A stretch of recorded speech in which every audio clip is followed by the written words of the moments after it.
Hi guys, welcome to my channel.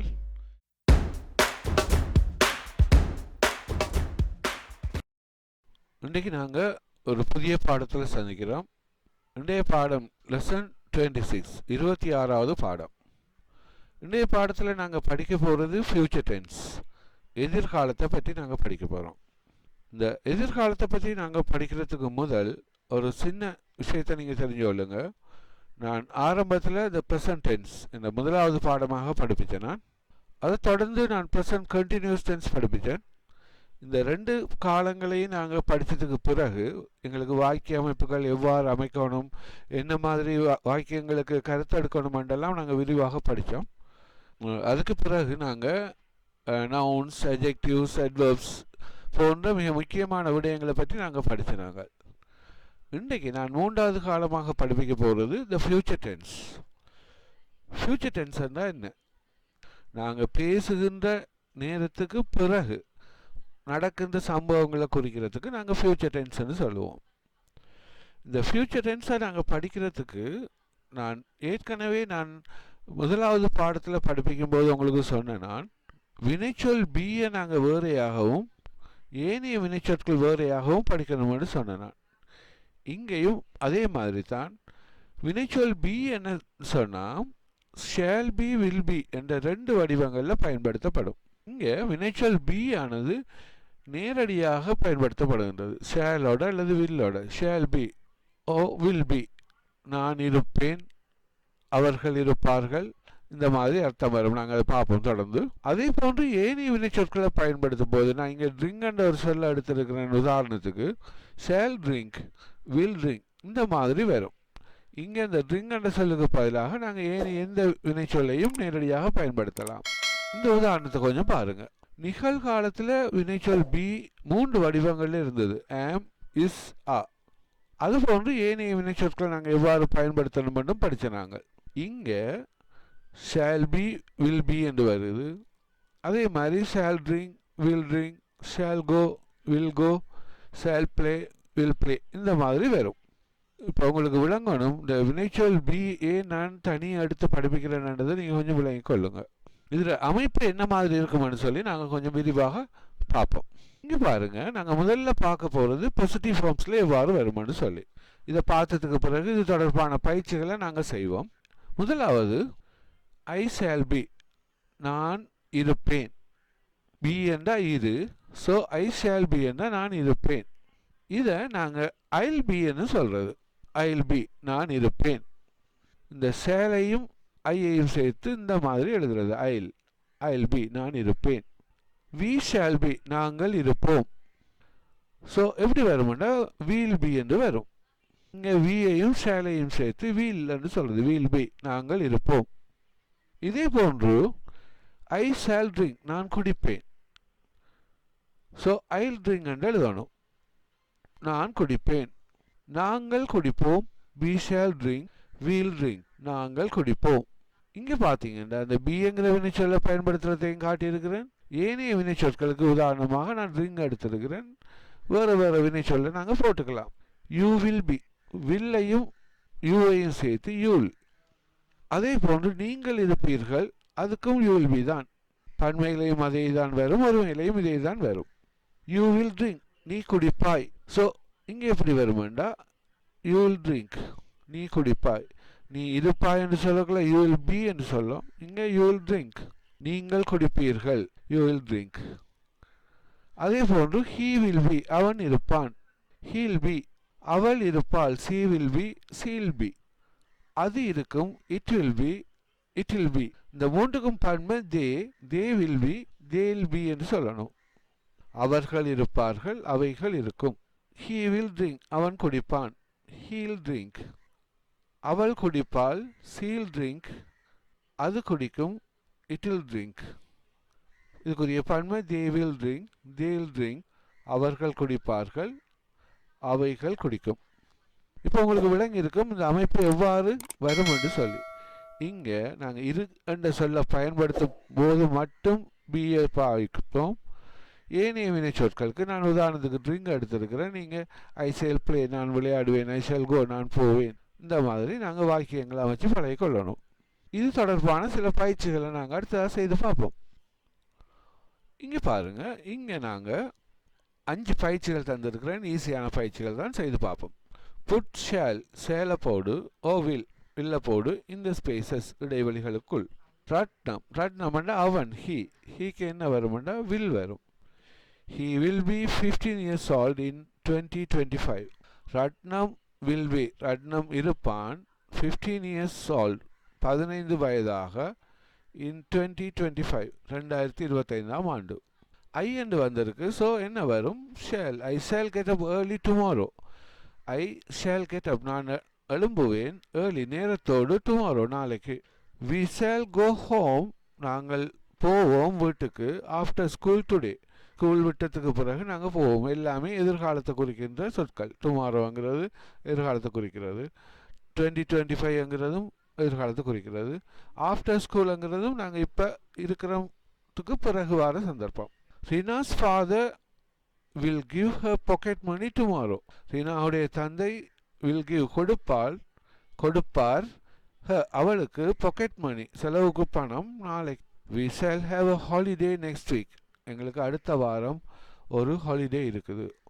So இங்கே பயன்படுத்தின 5 வாக்கியங்களிலும் positive forms, எதிர்காலத்தில் நாங்கள் பாசிட்டிவ் ஃபார்ம்ஸை எவ்வாறு பயன்படுத்துகிறோங்கிறதுக்கான சில உதாரணங்கள். நீங்கள் மேலதிகமான பயிற்சிகளை பயிற்சி புத்தகங்களில் கூட நீங்கள் தேடி இந்த மாதிரி ஃபியூச்சர் டென்ஸ் தொடர்பான பயிற்சி தேடி செய்து கொள்ளலாம்.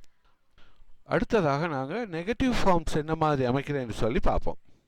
உங்களுக்கு தெரியும், நெகட்டிவ் சென்டென்சஸ்ன்னு சொன்னால் எதிர்மறை வாக்கியங்கள், அதாவது நாங்கள் நொட்டை பயன்படுத்தி அமைக்கின்ற வாக்கியங்கள், இல்லை என்று சொல்கிற வாக்கியங்கள். ஸோ அதுக்குரிய அமைப்புகள் நெகட்டிவ் ஃபார்ம்ஸ்ன்னு சொல்லுவோம். அது எவ்வாறு வரும்னு சொல்லி பார்ப்போம். இங்கே பார்த்தீங்கன்னா ஐ ஷேல் நாட் பி என்று எழுதணும். இந்த நொட்டை ஷேலுக்கும் பிக்கும் இடையில் எழுதணும். ஐ ஷான் பி, நான் இருக்க மாட்டேன். இந்த ரெண்டையும் சேர்த்து ஷான்ட் என்று சொல்கிறது. ஐ ஷான் பி, நான் இருக்க மாட்டேன். ஸோ நாங்கள் இருக்க மாட்டோம், வி ஷான் பி. இதே போன்று ஏனைய வினை சொற்களுக்கு நாங்கள் ட்ரிங்க் என்று எடுத்திருக்கோம். I shall not drink, so I shan't drink. We shall not drink, நாங்கள் குடிக்க மாட்டோம். இருக்க மாட்டாய், you will not be. You won't be என்று எழுதணும். இந்த வில்லையும் நாட்டையும் சேர்த்து ஒன்ட் என்று சொல்லணும். யூ ஒன் பி, வாண்ட் இல்லை வாண்ட். யூ ஒன் பி, நீ இருக்க மாட்டாய், நீங்கள் இருக்க மாட்டீர்கள். அதே மாதிரி வரும் பன்மைக்கும். ஏனைய வினை சொற்களுக்கு எழுதக்குள்ள உங்களுக்கு தெரியும். யூ ஒன் ட்ரிங்க், நீ குடிக்க மாட்டாய், நீங்கள் குடிக்க மாட்டீர்கள். அவன் இருக்க மாட்டான், he will not B. So இங்கே ஹீ ஒன் பி என்று வரும். அவன் இருக்க மாட்டான், அவள் இருக்க மாட்டாள், அது இருக்காது. ஸோ இதுக்குரிய பன்மை they. So they will not be, அவர்கள் இருக்க மாட்டார்கள், அவைகள் இருக்காது. இதே போன்று he will not drink, he won't drink. She will not drink, she won't drink. It will not drink, it won't drink. They will not drink, they won't drink. அவர்கள் குடிக்க மாட்டார்கள், அவைகள் குடி. இங்கே நான் ட்ரிங்க் என்ற வினைச்சொல்ல பயன்படுத்தியிருக்கிறேன். இதுக்கு பதிலாக வேறு எந்த வினைச்சொல்லையும் போட்டு இதே மாதிரி வாக்கியங்கள் அமைச்சு கொள்ளலாம். உங்களுக்கு விளங்கணும். இங்கே பிஏ வேறையாகவும் நான் ஏனைய வினை சொற்களை வேறையாகவும் எவ்வாறு பயன்படுத்துகிறேன்னு இங்கே காட்டியிருக்கிறேன். இது தொடர்பான சில பயிற்சிகளை நாங்கள் செய்து பார்ப்போம். இங்கே பாருங்கள், put shall not or will not in the spaces. Shall நாட்டை போடுங்க அல்லது வில் நாட்டை போடுங்க இந்த ஸ்பேசஸ் இடைவெளிகளில். ஐக்கு என்ன வரும்? ஷேல் வரும். So I shall not come to school tomorrow, I shan't come to school tomorrow. நாளைக்கு நான் பாடசாலைக்கு வர மாட்டேன். மை பிரதர் என்ற அவர், so he will not, he won't be very busy next week. My brother, என்னுடைய சகோதரன், will not be, இருக்க மாட்டார், very busy, மிகவும் பிஸியாக, next week, அடுத்த வாரம். Rihan's father will not stay at home tomorrow. ரிஹானுடைய தந்தை will not stay, தங்கி இருக்க மாட்டார், at home, வீட்டில், tomorrow, நாளைக்கு. We shall not go, so we shan't go to Trincomalee this month. நாங்கள் போக மாட்டோம். we shall not go to ட்ரிங்கோமலைக்கு this month, இந்த மாதம் ட்ரிங்கோவுக்கு போக மாட்டோம். The pupils will not have a holiday next month. அடுத்த மாதம் அவங்களுக்கு ஒரு விடுமுறை இல்லை. ஸோ இது ஈஸியான பயிற்சிகள் தான் உங்களுக்கு இலகுவாக விளங்கும். இதுக்கு அடுத்ததாக நாங்கள் படிக்க போகிறது கொஷன் சென்டென்சஸ், வினா வாக்கியங்கள். இந்த வினா வாக்கியங்கள் எவ்வாறு அமைக்கிறேன்னு சொல்லி அதுக்குரிய அமைப்புகளை முதல்ல பார்ப்போம். இங்கே என்னென்று வருமெண்டா, அந்த சேலை முன்னுக்கு எடுத்து நாங்கள் எழுதினோம்னு சொன்னால் வினா வாக்கியம். சேலை பி, நான் இருப்பேனா. இதே போன்று நாங்கள் இருப்போமா, shall we be. Shall I drink, நான் குடிப்பேனா. நாங்கள் குடிப்போமா, shall we drink.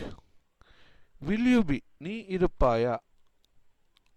Will you B, நீங்கள் இருப்பீர்களா. வில் யூ ட்ரிங்க், நீ குடிப்பாயா, நீங்கள் குடிப்பீர்களா.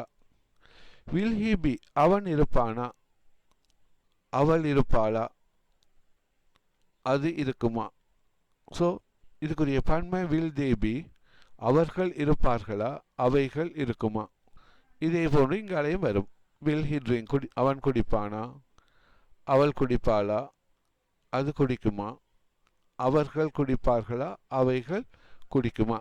ஸோ இந்த அமைப்புகளை நாங்கள் விளங்கி கொள்ள முடிச்சோன்னா ஃபியூச்சர் டென்ஸ் எங்களுக்கு மிக இலகுவாக அமையும். இதுக்கு அடுத்ததாக நாங்கள் பார்ப்போம், சில உதாரணங்களை பார்ப்போம். வழமை போன்று இங்கேயும் ஷேல் அல்லது வில்லை பயன்படுத்தி நாங்கள் வாக்கியங்களை அமைக்க போகிறோம். ஐ என்று வந்திருக்கு. ஸோ ஷேல் ஐ ரைட், நான் எழுதுவேனா த கொஷன்ஸ், வினாக்களை ஆன் த பிளாக் போர்ட், கரும்பலகையில் எழுதுவேனா. வில் ஆல் த டீச்சர்ஸ், எல்லா ஆசிரியர்களும் இருப்பார்களா. Will all the teachers be at ஸ்கூலில் டுமாரோ, நாளைக்கு ஸ்கூலில் எல்லா டீச்சர்ஸும் இருப்பாங்களா. Shall we do our homework on our exercise books, நாங்கள் செய்வோமா அவர் ஹோம்ஒர்க், எங்களோட வீட்டு வேலையை ஆன் அவர் எக்ஸசைஸ் புக்ஸ், எங்களோட எக்ஸசைஸ் புக்ஸில் நாங்கள் செய்வோமா. வில் யூ கெட் அப், நீ எழும்புவாயா ஏர்லி, நேரத்தோடு, ஓ லேட் அல்லது பிந்தி, நாளைக்கு காலையில். Will she help her mother, அவள் உதவுவாளா, ஹர் மதர், அவளுடைய தாயாருக்கு, திஸ் ஈவினிங், இன்றைக்கு பின்னரம் உதவுவாளா. ஈஸியாக நாங்கள் என்ன மாதிரி வினா வாக்கியங்கள் அமைக்கிறேன்னு சொல்லி இங்கே பார்த்துருக்குறோம். இங்கே பாருங்கள், சதீஷ் வில் பி, சதீஷ் இருப்பான் 25 years old, 25 வயதாக, இன் 2025, 2025 25 வயதாக அவன் இருப்பான். 2025 25 வயதாக இருப்பானா என்றா என்ன செய்யும், இந்த வில்லை முன்னுக்கு எடுக்கணும். So will Satish be 25 years old in 2025, இப்படி வரும். எத்தனை வயதாக சதீஷ் இருப்பான் என்று சொன்னால் இந்த வில்லுக்கு முன்னால் how old என்று போடணும். how old will Satish be in 2025. So இதுக்குரிய ஷோர்ட் ஆன்சர் என்ன என்றால் 25 years old, 25 வயதாக இருப்பான். இங்கே how old, எத்தனை வயது என்றது பயன்படுத்தப்பட்டிருக்கு. இந்த உதாரணத்தை பாருங்கள். My children will go to Colombo next week, என்னுடைய பிள்ளைகள் கொழும்புக்கு அடுத்த வாரம் போவார்கள். ஸோ இங்கே என்னென்னு சொன்னால் இந்த வில் முன்னுக்கு வரும். மை சில்ட்ரன் என்றதை யுவர் சில்ட்ரன் என்று கேட்கணும். Will your children go to Colombo next week, உன்னுடைய குழந்தைகள் கொழும்புக்கு அடுத்த வாரம் போவார்களா. எங்கே போவார்கள் அடுத்த வாரம். So where will your children go next week. short answer to கொலம்பு. இங்கே நான் where, எங்கே என்று சொல்ல பயன்படுத்தி வாக்கியத்தை அமைச்சிருக்கிறேன். I shall see my friend this evening, நான் பார்ப்பேன் my friend, என்னுடைய நண்பனை this evening. ஸோ கேட்கும்போது எப்படி கேட்கணும், will you see your friend this evening. So இங்கே I என்றது you என்று வரும், my friend என்றது your friend என்று மாறுமா. So when will you see your friend, எப்போது உண்ட நண்பனை பார்ப்பாய். short answer this evening. இங்கே when என்ற சொல் பயன்படுத்தப்பட்டிருக்கு. The boys will play football after school, இந்த பையன்கள் will play, விளையாடுவார்கள், ஃபுட்பால் விளையாடுவார்கள் after school விளையாடுவார்களா. So will the boys play football after school, என்ன விளையாடுவார்கள், what will the boys play after school, football. இங்கே what என்ற சொல்ல பயன்படுத்தி வாக்கியத்தை அமைச்சிருக்கிறேன், வினா வாக்கியத்தை அமைச்சிருக்கிறேன். ஓகே கைஸ், உங்களுக்கு இன்றைக்கி படிப்பித்த பாடம் விளங்கி இருக்குமென்னு நினைக்கிறேன். நாங்கள் அடுத்த பாடமாக நாங்கள் படிக்க போகிறோம் த ஃபியூச்சர் கண்டினியூஸ் டென்ஸ். இது 4வது காலமாக படிப்பிக்க போகிறேன். தொடர்ந்து வீடியோக்கள் வரும். கட்டாயம் நீங்கள் இந்த வீடியோ பிடிச்சிருந்தால் லைக் பண்ணுங்கள், உங்களோட கருத்துக்களை கமெண்ட்ஸில் கொடுங்க. தேங்க்யூ.